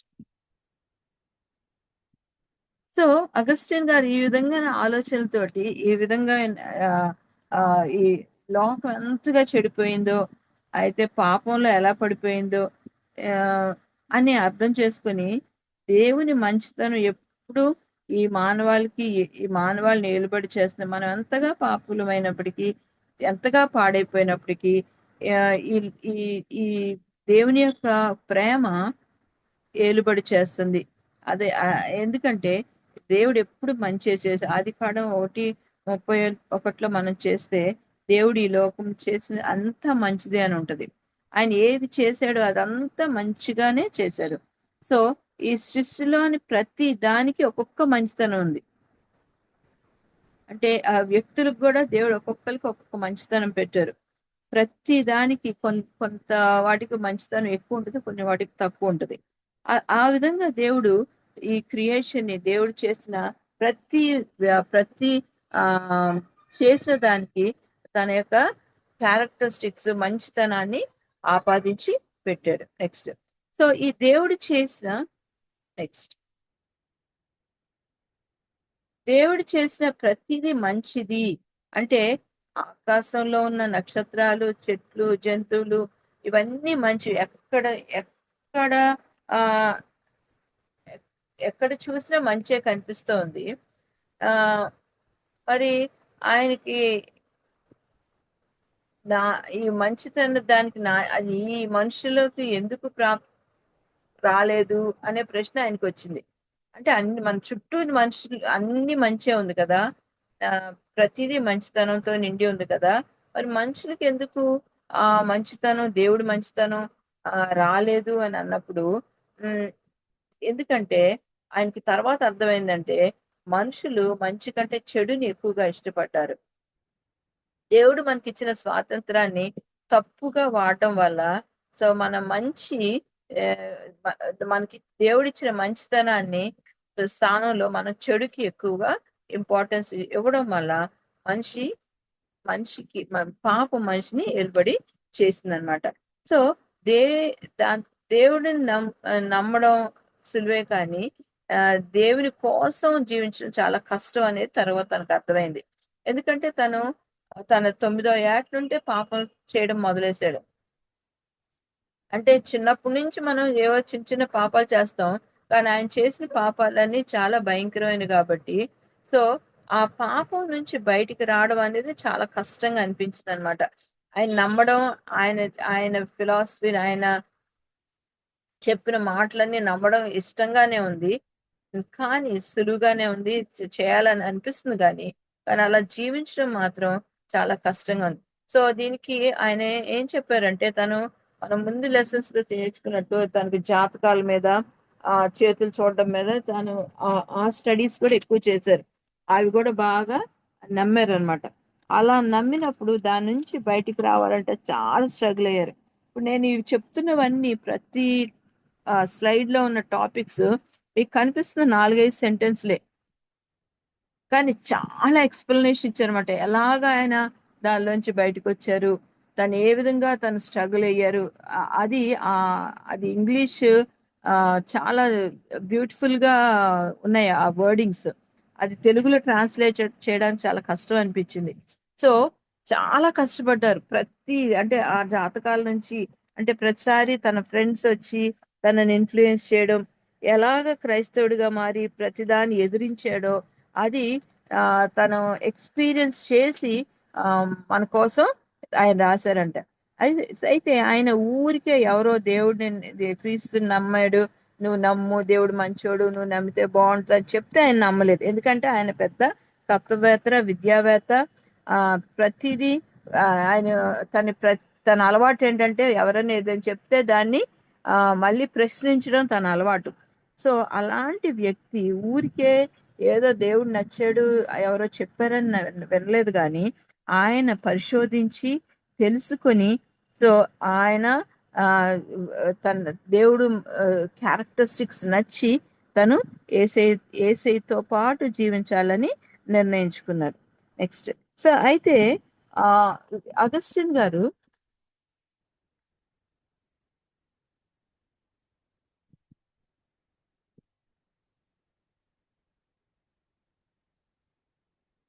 next tips. So Augustine గారు కొన్ని ఫిలాసఫీస్ని అంటే తత్వశాస్త్రాలని ఫాలో అయ్యారు. ఆ తత్వశాస్త్రం ఫాలో అయినప్పుడు ప్లటోనిస్ట్ అంటే ప్లాటో రాసిన తత్వశాస్త్రాన్ని చదివారు. అది చదివినప్పుడు ఆ బుక్స్ చదివినప్పుడు ఆయన ఎందుకంటే బుక్ రీడింగ్ తనకి చాలా ఇంట్రెస్ట్ కాబట్టి ఆ బుక్స్ చదివాడు. ఆ బుక్స్ చదివినప్పుడు ఆ ఆ బుక్స్ ద్వారా తను ఆ దేవుణ్ణి చూడడం స్టార్ట్ చేశారు. అంటే ఆ బుక్ లో కూడా అయితే దేవుడు ఒక సర్వశక్తిమంతుడని, ఆత్మస్వరూపిణి అని, ఈ సృష్టికి మూలం అని తెలుసుకున్నారు. కానీ ఉమ్, తర్వాత ఆ ఈ ఇది ఒక మార్గదర్శిగా ఉంది తప్ప, అంటే దేవుణ్ణి చూపించింది తప్ప దేవుడి దగ్గరికి నడిపించలేదు. సో ఆ బుక్స్ ఒక విధంగా తనకి ఒక హెల్ప్ అయ్యాయి అనమాట. దేవుడిని దగ్గరగా దగ్గర దేవుడితో నడవడానికి హెల్ప్ అయ్యాయి. నెక్స్ట్ అయితే ఆ ప్లటన్ బుక్ లో ఆ ఏ దేవుని యొక్క ముఖ్య గుణగణాలు ఎక్కువగా వర్ణించబడ్డాయి. సో ఆ కానీ దాంట్లో ఏమి ఇవ్వలేదంటే దీనత్వము, కృప, యేసులో మాత్రమే రక్షణ ఉంది అనేది మాత్రం ఆ బుక్ లో రాయబడలేదు. సో దేవుడు లేకుండా మనం చేసే ప్రతి ప్రయత్నం శూన్యమని తర్వాత ఆయనకు అర్థమైంది. ఆయన చదివారు కానీ ఆ చదివిన వాటిలో ఈ క్యారెక్టరిస్టిక్స్ ఆయనకి కనిపించలేదు ఆ ప్లటానిక్ ఆ ఫిలాసఫీలో. సో ఆ ఫిలాసఫీ తనని దేవుడి వైపు చూపించినవి కానీ దేవుడితో కంటిన్యూస్ గా నడవడానికి మాత్రం హెల్ప్ అవ్వలేదు. నెక్స్ట్ సో యోహాను 1వ అధ్యాయంలో యోహాను 1వ అధ్యాయంలో మనం చూస్తాం దేవుడే వాక్యము అని. సో ఆ ఆ వాక్ అది అది ఈ ప్లటానిక్ ఫిలాసఫీలో కనిపిస్తుంది అనమాట. సో ఈ అప్పుడు అగస్టిన్ గారికి అర్థమైంది. సో దేవుని వాక్యమే నమ్మదగినది, సత్యము ఎన్నటికి మారనదని ఆయనకి అర్థమైంది అనమాట. సో ఆ ప్లటానిక్ ఫిలాసఫీలో కూడా వాక్యం గురించి చెప్పినప్పుడు అప్పుడు దేవుడు వాక్యాన్ని మరి ఎక్కువగా చదవడం మొదలు పెట్టాడు. వాక్యం గురించి అంటే అప్పట్లో బైబిల్ అది లేదు కానీ ఏదైతే ఆ టైంలో స్క్రిప్చర్స్ తనకి దొరికాయో వాటిని చదవడం మొదలు పెట్టాడు. తర్వాత నెక్స్ట్ సో అయితే ఆయన తన ఆత్మ పరిశీలన చేసుకోవడం మొదలు పెట్టాడు. అది ఎలా పరిశీలన చేసుకున్నాడంటే, ఇది నేను డైరెక్ట్ గా ఇంగ్లీష్ నుంచి ట్రాన్స్లేట్ చేశాను తెలుగులోకి. సో ఆయన ఏమని పరిశీలన చేసుకున్నాడంటే, నేను నా దగ్గరికి వెళ్ళాలని నిర్ణయించుకున్నాను. నాలోకి వెళ్ళాను. అయితే వెళ్ళడానికి దేవుడు నాకు మార్గదర్శి అయ్యాడు. సహాయకుడు గా ఆత్మ అనే కళ్ళతో నన్ను నేను పరిశీలించుకున్నాను. నా మనసును చూసుకున్నాను, నన్ను నేను తెలుసుకున్నాను. సో అలా తెలుసుకున్నప్పుడు తనలో ఏ మంచితనం లేదని తను గ్రహించాడు. అలాగే తన గర్విష్టి అని మళ్ళీ ఒకసారి ఐడెంటిఫై చేసుకున్నాడు. అలాగే శరీరాన్ని ఎక్కువగా ప్రేమించాను అని అనుకున్నాడు. అలాగే ప్రేమను ప్రేమించే వ్యక్తిగా ఉన్నానని తనకి అర్థమైంది. అప్పటి వరకు తను చేసిన పాపాలు తనకు అర్థం కాలేదు. ఎప్పుడైతే తాను అర్థం చేసుకున్నాడో అప్పుడు తన గర్వం తన దేవునికి దూరంగా ఉంచుతుందని అర్థమైంది. సో అప్పుడు ఆయన ఏం చేశారంటే యేసయ్య మాత్రమే తనకు దేవుడు, ఆ దేవుడే దేవునికి తనకి మధ్యలో ఒక బ్రిడ్జిగా యేసయ్య ఉన్నారు అని అర్థమైందనమాట. సో తన పాపం తన పాపం దేవుడికి దూరం చేస్తున్నప్పుడు యేసయ్య ఆ గ్యాప్ ని ఫిల్ చేసి ఉన్నారు అని తనకు అర్థమైంది. మళ్ళొకసారి చదువుతాను. నేను నా దగ్గరికి వెళ్ళాలని నిర్ణయించుకున్నాను. సో మనం కూడా నిర్ణయించుకుందాం, మన విషయంలో మనం ఏమేమి తప్పుల్లో ఉన్నామో ఒకసారి మనల్ని మనం చూసుకుందాం. నాలోకి వెళ్ళాను, అలా వెళ్ళడానికి దేవుడు నాకు మార్గదర్శి అయ్యాడు, సహాయకుడు అయ్యాడు. ఆత్మ అనే కళ్ళతో నన్ను నేను పరిశీలించుకున్నాను, మనసును చూసుకున్నాను, నన్ను నేను తెలుసుకున్నాను. సో నెక్స్ట్ అయితే అగస్టిన్ గారు ఆ విధంగా భక్తిగా దైవపరంగా జ్ఞానిగా ఉండాలని ఇష్టంగా ఉన్న తన పాత స్వభావం ప్రతిసారి పాపపు అలవాట్లు దాన్ని అధిగమించలేని పరిస్థితిలో చాలా కష్టపడ్డాడు.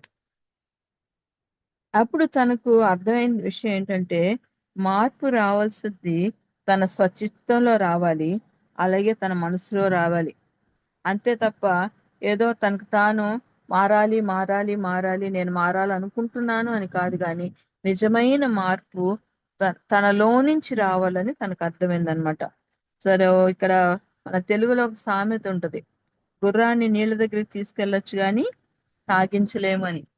సో ఎవరైతే మారాలనుకుంటున్నారో వాళ్ళు మారాలని వారు సొంతంగా నిర్ణయం తీసుకుంటే తప్ప వారిలో మార్పు రాదని ఆ, ఇక్కడ ఆయన చెప్తూ ఉన్నారు అనమాట. నెక్స్ట్ అయితే నెక్స్ట్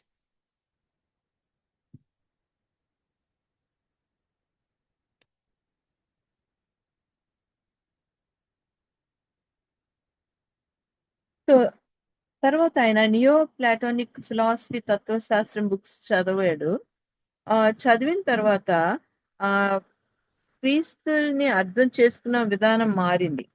ఆయన అర్థం చేసుకున్న మారి దేవునికి గుణగణాలు తో గుణగణాలను సరైన విధంగా అర్థం చేసుకున్నాడు. అదే విధంగా ఆత్మీయ సంబంధ సత్యాలను అర్థం చేసుకోవడానికి దేవుడే సహాయం చేయాలి, కానీ మనుషులు ఎవ్వరూ సహాయం చేయలేరు. దేవుడి గురించి నేర్చుకోవాలంటే దేవుడే సహాయం చేయాలి. మనుషులు ఎన్ని రకాలుగా మనం చెప్పినా అది అర్థం కాదు అనే విషయం తనకి అర్థమైంది.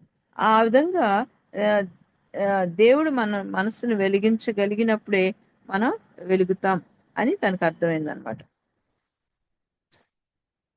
నెక్స్ట్ ఇది చెప్తాను. నెక్స్ట్ అయితే దేవుని దగ్గర ఉండాలని ఆయన సన్నిధిని అనుభవిస్తూ ఆయన శాశ్వత ప్రేమను పొందుకోవాలి అని అందరికి ఉంటుంది, ప్రతి ఒక్కరికి ఉంటుంది. అలాగే అగస్టిన్ గారు కూడా అనిపించింది, కానీ ఆయన ప్రతిసారి ఫెయిల్ అవుతూనే ఉండేవాళ్ళు. సో అప్పుడు తనకి ఏం అర్థమైందంటే దానికి కారణం పాపం. తన పాపాన్ని జయించలేని బలహీనతలో తను ఉన్నాడు. ఎందుకు ఆ బలహీనతలో తను ఉన్నాడు అని మళ్ళీ ఒకసారి తాను ఇంట్రాస్పెక్ట్ చేసుకుంటే, తన ఆత్మ పరిశీలన చేసుకున్నప్పుడు తను దేవునితో ఉన్న సంబంధాన్ని కోల్పోయాడు అని తనకు అర్థమైంది. అంటే దేవుడు లేనప్పుడు ఆటోమేటిక్గా పాపం ఎంటర్ అయిపోతుంది. ఎవరైనా పాపంలో ఉన్నారు, లేకపోతే ఎవరైనా ఏదన్నా పాపంలో ఉన్నారు అని అంటే అక్కడ దేవుడు లేడు అని అర్థం. తను అర్థం చేసుకున్నాడు. అంటే తను ఎప్పుడైతే తన వీక్ గా ఉండి సిన్ లో పడిపోతున్నాడంటే ఆ సిచ్యువేషన్ లో దేవుడు లేడు అని తనకి అర్థమైంది అనమాట. సో ఆ విధంగా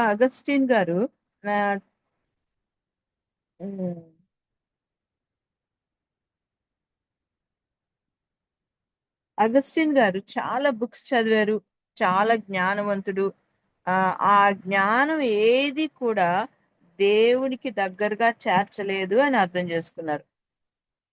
తనకున్న జ్ఞానం కానీ, తనకున్న భాషాపరమైన జ్ఞానం కానీ, ఏ రకమైన జ్ఞానం కానీ దేవుడి దగ్గరికి చేర్చలేదు. అలాగే ఆ రక్షణ కూడా దేవుడు ఇచ్చే కృపాదానమే తప్ప అది మన సొంతంగా మనం ఏమి సంపాదించుకోలేము. ఆయన కనికరంతో మనకి ఇచ్చే ఒక దానం అది.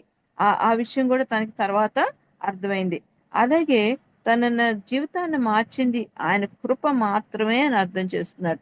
అంటే ఎన్నిసార్లు తను ప్రయత్నించినా పడిపోతూనే ఉన్నాడు.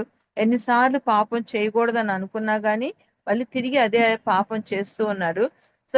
సో అలాంటప్పుడు ఆయన కృప మాత్రమే తన జీవితాన్ని మార్చింది అనే విషయం తను అర్థం చేసుకున్నాడు. నెక్స్ట్ యోహాను 14:6 ఒకటి ఉంటుంది, నేనే మార్గమును సత్యమును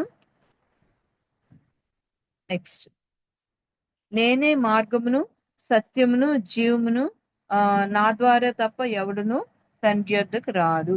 సో అనే ఆ అనే వాక్యం ద్వారా తన యొక్క ఆ తన తత్వశాస్త్రం దేవుని వైపు దారి చూపిస్తుంది, కానీ నడిపించదు అని తనకు అర్థమైంది.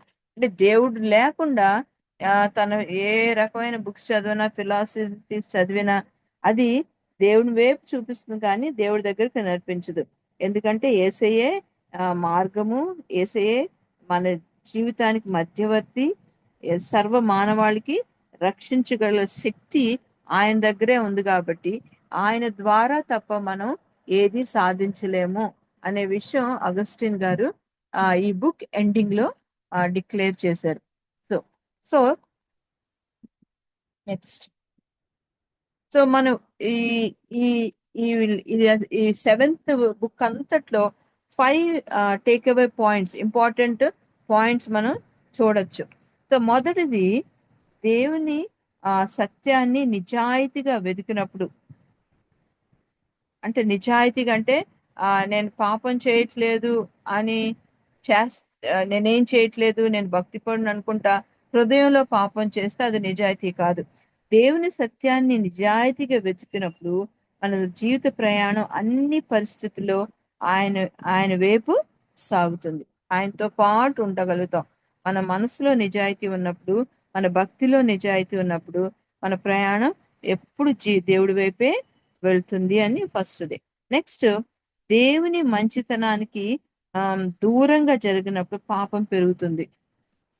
దేవుని మంచితనానికి దూరంగా జరిగినప్పుడు పాపం పెరుగుతుంది.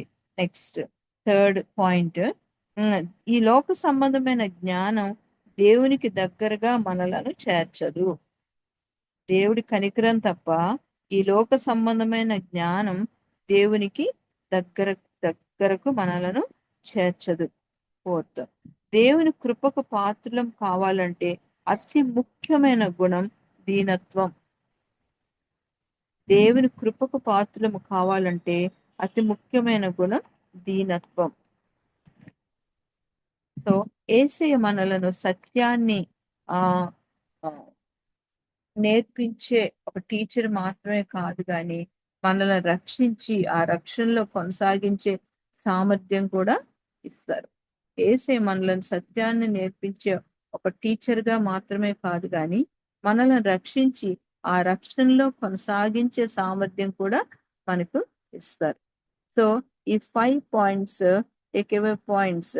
సో మనం కూడా వీటినన్నిటిని ఫాలో అయ్యి దేవుడితో ఉంటూ దేవుడి యొక్క కనికరం పొందుకుందాం. ఆమేన్.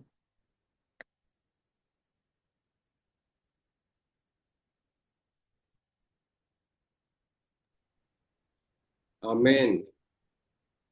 Thank you sister. మరి మనందరి తరపున సహోదరి యానీ కిరణ్మయ్య గారికి కృతజ్ఞత వందనములు తెలియజేసుకుంటున్నానండి. మరి మంచి శ్రేష్టమైన విషయాలు మనము విన్నాము. చాలా గొప్ప పాయింట్ నేను బ్లెస్ అయ్యాను ఏంటంటే ఈ అగస్టీనియన్ టీచింగ్ లోని evil is non existent thing అని ఆయన ద్వారా కొన్ని అదర్ లెక్చర్స్ ద్వారా కూడా విన్నాను. మన జీవితంలో జరిగే ఎలాంటి కీడైనా, మరి ఒక అకాల మరణం అవ్వచ్చు, రోగాలు అవ్వచ్చు, సిక్నెస్ అవ్వచ్చు, లేదా సమ్ ట్రాజడీ మన జీవితంలో అవ్వచ్చు, లేకపోతే మరి ఆర్థిక ఇబ్బందులు అవ్వచ్చు, మరి ఎడతెగని శ్రమలు అవ్వచ్చు, మరొకటి అవ్వచ్చు. ఇవి కీడు ఈ ఈవిల్ అనేది అసలు దానంతటా అది ఉనికిలో లేని విషయం.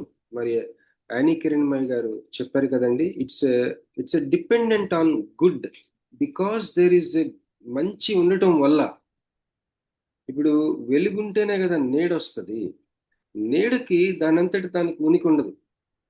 Shadow or shade is a non existent thing on its own. Because there is light, there is shadow or shade. ఇప్పుడు వెలుగు ఉంది కాబట్టే నీడ పడుతుంది. ఒకవేళ వెలుగు లేకపోతే నీడ అనేది ఉండదు. సో నీడకి ఉనికి అంటూ ఉండదు, ఒక ఐడెంటిటీ లేదు. అలాగే మన జీవితంలో కీడు అనేది దానంతట అదొక విషయం కాదు. ఒక మంచి ఉంది కాబట్టే కీడు జరుగుతుంది. కీడు అనుభవిస్తున్నాం అంటే ఏదో మంచి ఉందని అర్థం. ఇది అగస్టిన్ గారు తన జీవితంలో దేవుడు ఆయనకి బయలుపరిచిన మహా గొప్ప సత్యం.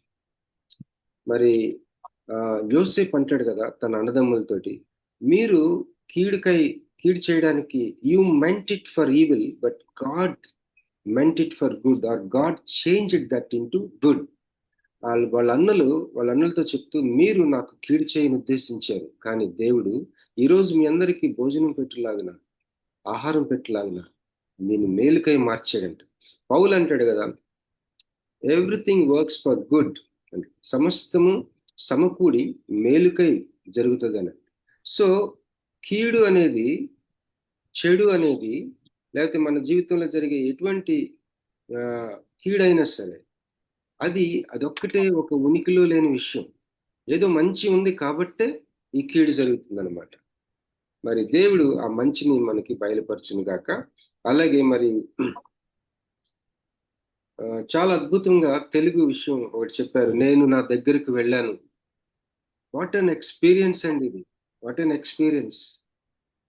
ఈ రోజు ఒక ప్రశ్న వేసుకుందాం మనం, నేను నా దగ్గరికి వెళ్ళానా?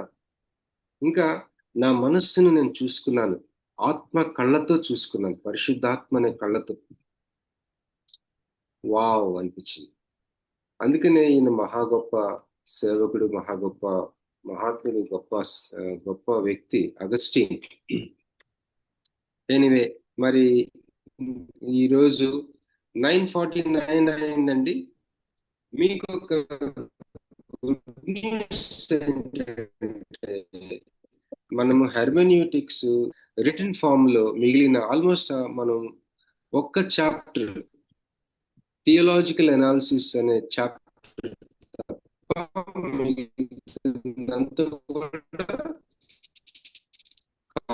చేస్తున్నాం. ఎక్సెజెటికల్ ఫాలసీస్ అనే టెక్స్ట్ లోని జరిగింది. సో మనం స్టార్ట్ చేసిన దగ్గర కొన్ని జనరల్ టీచింగ్స్ తో పాటు అగస్టిన్ కన్ఫెషన్స్, అలాగే మరి మార్టిన్ లూథర్ గారి గురించి ఈరోజు విన్నాము, పాల్ గారు షేర్ చేసుకున్నారు. అలాగే మరి ఏంటి నెక్స్ట్ అంటే సిస్టమాటిక్ థియాలజీ. అది జస్ట్ మీకు ఒక 2 minutes లో నేను షేర్ చేసుకుని ముగిస్తానండి. సిస్టమాటిక్ థియాలజీ ఒక 2 minutes లో, రియల్ 2 minutes లో నేను క్లోజ్ చేస్తానండి. 1 second.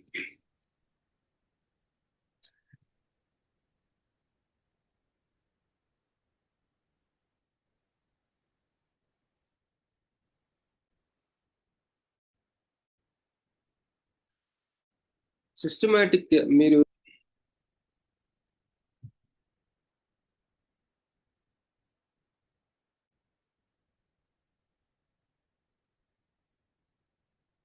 మీరు గమనించినట్లయితే ఇక్కడ స్క్రీన్ మీద మీరు చూసినట్లయితే మన సబ్జెక్ట్స్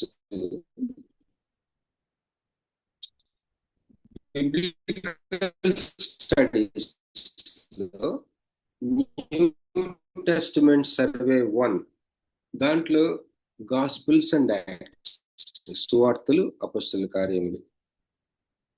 అలాగే న్యూ టెస్టిమెంట్ సర్వే 2, పత్రికలు, ప్రకటన గ్రంథం. మరి మేజర్ పోర్షన్ అంటే సింహభాగం అంటారు కదా, అంటే main whole idea, whole concept దేవుని కృపను బట్టి మీకు పంచుకోవడం జరిగింది. నిజంగా చెప్తున్నాను, నేను ఫస్ట్ టైం విన్నప్పుడు ఏదో వేరే భాష అన్నట్టు అనిపించింది. నాకైతే చాలా టెన్షన్ వచ్చేసింది. అందుకనే దేవుని వాక్యంలో సామెతల్లో ఉంటది, నా కుమారుడా, తేనె నీకు దొరికినప్పుడు త్రాగుము, అది నీ ప్రాణం నాకు మంచిది. అట్లానే ఇన్ ద సేమ్ వే జ్ఞానము సంపాదించుకో, అది నీకు ముందుకు మంచి గతి ఇస్తుంది అని సామెతలు 24లో ఉంటుంది. సో దీనిని తేనెతో పోల్చాడు.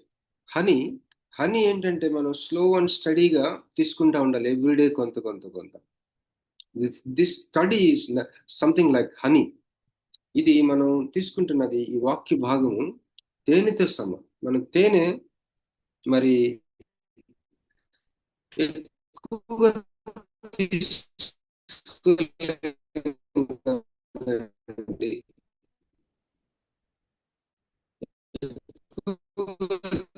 తీసుకుంటే అది అరగదు కూడా. నేను చాలా, మీరు కూడా ఒక్కొక్కసారి గుర్తుపెట్టుకోండి, వింత మన చెవిలో పడింది, మన మనసులోకి వెళ్ళింది, మనకు అనేకమైన ప్రశ్నలు ఉంటాయి. అసలు ఎటువంటి ప్రశ్నలు అడగాలో కూడా తెలియని ప్రశ్నలు ఉంటాయి. ఇప్పుడు రిటర్న్ ఫామ్ గా మీకు తెలుగులో ట్రాన్స్లేషన్ వచ్చింది, మీ చేతిలోకి రాగానే అవి మీరు ఒకసారి చదివి చిన్న చిన్న గైడెడ్ టెస్ట్స్ మనం పెట్టుకుందాం సైమల్టేనియస్ గా. ఆ టెస్ట్లు ఇవన్నీ రాసేదాకా ఆగకుండా న్యూ సబ్జెక్ట్ స్టార్ట్ చేసుకుందాం. ఇక్కడ బిబ్లికల్ స్టడీస్ లో మనం టెస్ట్మెంట్ సర్వే 2, ఎపిజిల్స్, రెవల్యూషన్, బిబ్లికల్ హెర్మినూటిక్స్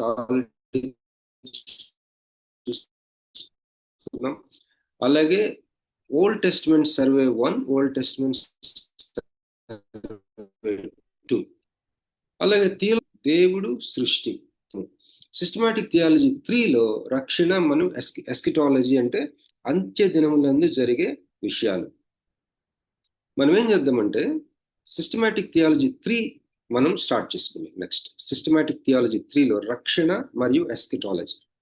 దీంట్లో ఒక మంచి అద్భుతమైన సీనియర్ పాస్టర్స్ కి, థియోలోజియన్స్ కి, మంచి కాపుర్లకి, పరిచర్య మంటున్న వాళ్ళకి ఒక ఆయన ఒక బుక్ రాశాడు. ఆ బుక్ ని మనం ఈరోజు ఈ యొక్క కోర్స్ కి మనం వాడుకుంటాం. ఆ బుక్ నేను స్క్రీన్ షాట్ పెడతాను, దేని చిత్రం అయితే దీంట్లోంచి బయటకు వస్తాను. ఆ బుక్ పేరు, మనం ఈ new subject systematic theology 3, salvation and eschatology. Eschatology అంటే అంత్య కాలంలో జరుగు విషయాలు, ఎండ్ టైమ్ ఈవెంట్స్ యొక్క స్టడీ, అలాగే మన రక్షణ. ఈ యొక్క సబ్జెక్ట్ కి మనం వాడే టెక్స్ట్ బుక్ పేరు the Christian faith, A systematic theology for pilgrims on the way. మరి దారిలో ఉన్న యాత్రికుల కొరకు వ్రాయబడిన ఒక పుస్తకం అని, ఆ పుస్తకం పేరే దారిలో ఉన్న, మార్గంలో ఉన్న యాత్రికుల కొరకు సిస్టమాటిక్ థియాలజీ అన్న పేరున్న ఆ యొక్క టెక్స్ట్ బుక్ ని మనం వాడతాం. ఆ పోర్షన్స్ ని మీకు షేర్ చేస్తాం. ఎఫ్ఎస్సి పత్రిక 1వ అధ్యాయం 13-14 వచనాలు చూసుకుందామండి. ఎఫ్ఎస్సి పత్రిక 1వ అధ్యాయం 13-14 వచనాలు చూసినట్లయితే,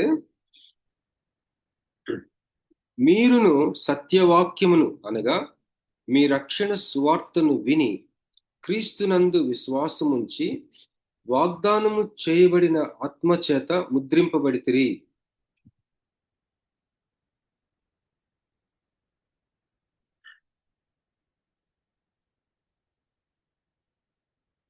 మీరును సత్యవాక్యమును అనగా మీ రక్షణ సువార్తను విని, సత్యవాక్యమును అనగా మీ రక్షణ సువార్తను విని క్రీస్తునందు విశ్వాసముంచి వాగ్దానము చేయబడిన ఆత్మచేత ముద్రింపబడితిరి.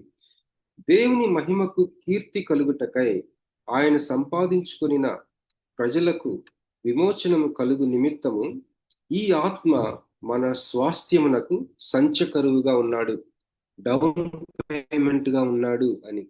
ఇది ఒక కోర్స్ స్క్రిప్చర్ అన్నమాట ఈ సబ్జెక్ట్ కి.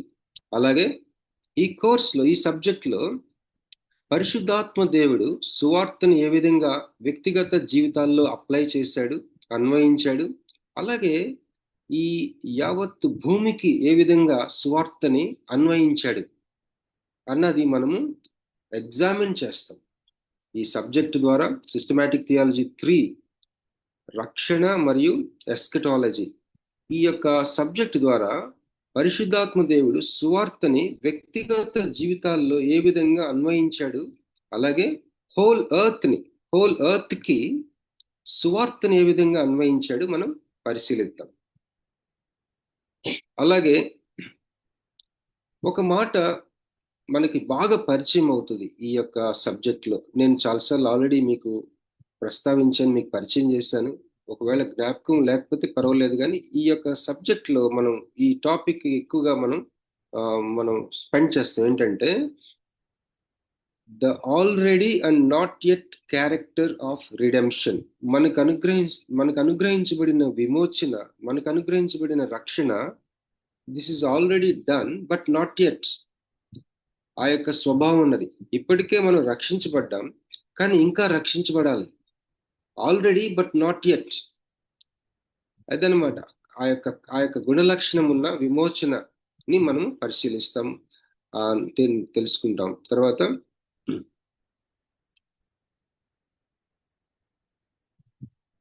ఇంకా చాలా ఉన్నాయి. అవి మీకు స్టార్ట్ చేసినప్పుడు నేను వివరంగా పంచుకుంటానండి. మనం క్లోజ్ చేసేసుకుందాం.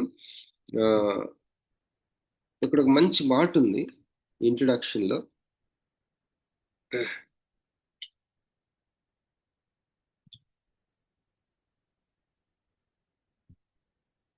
ఈ యొక్క భావాన్ని, వాక్యం యొక్క భావాన్ని మన అంతరంగంలో రూపుదిద్దుకోవడానికి, ఫార్మేషన్ అవ్వడానికి ఏ విధంగా అన్వయించుకోవాలి, మన అప్లై చేసుకునే విధం,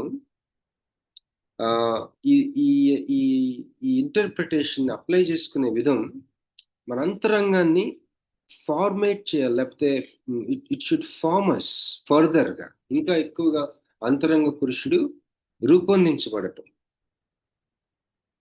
ఇది మన జీవితానికి ఒక ఉపయోగపడే అప్లికేషన్గా ఈ సబ్జెక్ట్ ద్వారా మనకు అనేకమైన మేళ్లు మనం పొందుకుంటాం.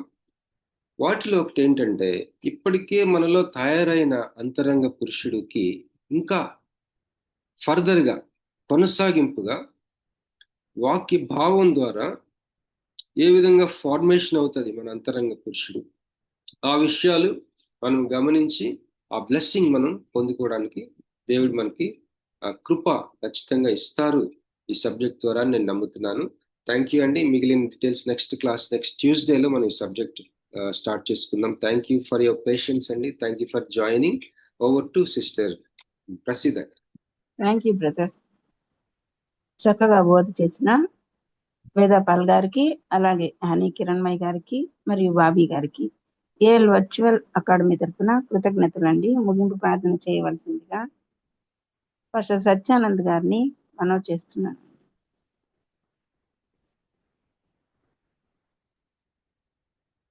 పాస్టర్ సత్యానంద్ గారు ముగింపు ప్రార్థన చేస్తారా?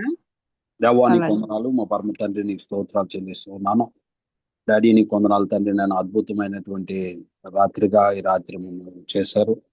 మా జీవితాల్లో మేము నేర్చుకోవాల్సింది ఎంతో ఉంది నాయన ప్రభా. మరి నాయన నీ వాక్యం ద్వారా మాతో మాట్లాడారు. దిద్దుబాటు చాలా మార్టిన్ లూథర్ గారి విషయాలు, అనేక విషయాలు, వారి యొక్క ఎప్పుడు పుట్టారో ప్రభా, మరి ఎప్పుడు మరణించారో, వారు తీసుకొచ్చినటువంటి రెవల్యూషన్ అంతా కూడా మీరు మాట్లాడారు. అలాగే తండ్రి నాయన ప్రభా, మరి నాయన తండ్రి అగస్టిన్ ఒప్పుకోల్ అనే గ్రంథం నుండి నేను సహోదరి కిరణ్మయ్య గారు కూడా చక్కని అద్భుతమైన ఆ విషయాలు మాట్లాడారు తండ్రి. బిబ్లికల్ హెర్మెనెటిక్స్ నుండి బాబీ రత్న గారి ద్వారా మీరు మాతో మాట్లాడారు.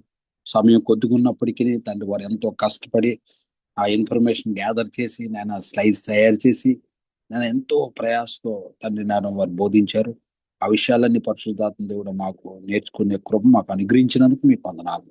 ఇంకా రాబోయే దినాల్లో బహుబలంగా వాడుకొని ఈ విధంగా నాయన ప్రభు వారు తీసుకున్న శ్రమను బట్టి వారిని, వారి కుటుంబాలు, వారి పరిచయం అంతటా మీరు దీవించి మీ నామానికి మేము తెచ్చుకోమని నడిపించిన సహోదరుని కూడా మీరు దీవించమని సమస్త ఘనత మేము మీకే చెల్లిస్తూ యేసయ్య పరిశుద్ధ నామములో అడిగి వేడుకొంచున్నాము తండ్రి. ఆమేన్. ప్రైజ్ లార్డ్ పాస్టర్ గారు. Praise Lord. ప్రభు చిత్తమైతే ప్రైజ్ లార్డ్ అయ్యారు. ప్రభు చిత్తమైతే నెక్స్ట్ క్లాస్ లో తిరిగి కలుసుకుందామండి. అప్పటి వరకు సెలవు తీసుకుందాం. Praise the Lord. Thank you pastor గారు. Thank you sir. Thank you very much brother. Praise Lord. Girish Kumar గారు, మీరు ఎక్కడి నుంచి జాయిన్ అయ్యారండి? మరియమ్మ గారు, పల్లం మరియం గారు brother. Okay sister. Thank you sir. Thanks. అందరికీ వందనాలండి. ప్రైజ్ వందనాలు సార్. వందనాలు.